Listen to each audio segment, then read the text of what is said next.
Here we go, here we go. It is sweaty up here.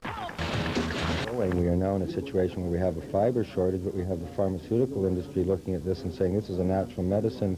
We can't patent it, have exclusive rights to it, make a whole bunch of money.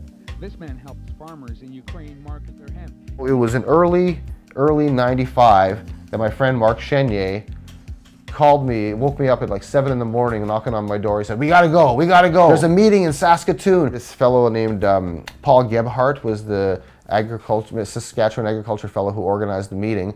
Mr. Gebhardt phones me up and he says that we're bringing in Mr. Ross Hosey. Ross Hossey from Ottawa, the guy from the Bureau of Dangerous Drugs himself. He's going to explain to the Saskatchewan farmers. The Saskatchewan farmers that you got all in an uproar about growing hemp. To talk to all the farmers and everybody about why we can't grow in this. This is our chance to go and talk to Ottawa directly ourselves. We took the 5-hour drive to Regina. To meet with Dr. Hosey and a room full of farmers and a few people like us, hemp advocates, people who knew more about the issue than most. There was a lot of heckling and confusion, and a lot of the people at the back of the room, the hemp people, were talking and saying things that were correcting the official line of the government at the time. So the government would put out information and the hemp people knew that information wasn't correct. And as we see, the law today has changed a lot because the hemp people were right. One Saskatchewan farmer, and God bless the Saskatchewan farmer, the man stood up in the back of the room, and I'll always remember this. He says, it seems to me we got a lot of people here that live, eat, and breathe this hemp stuff. And they seem to know a damn sight more than you government guys, and I think we should let them talk.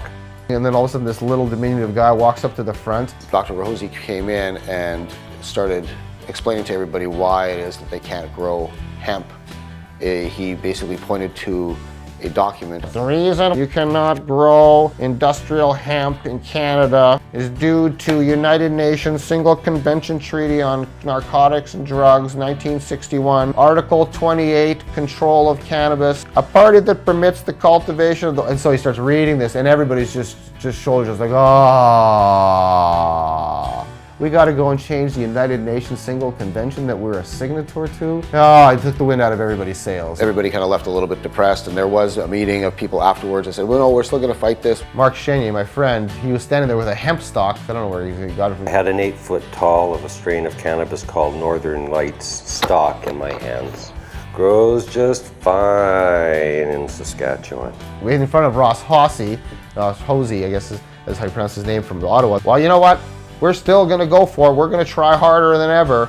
And Ross Hosey actually gave a hint to Mark Chenier. He said, you know what?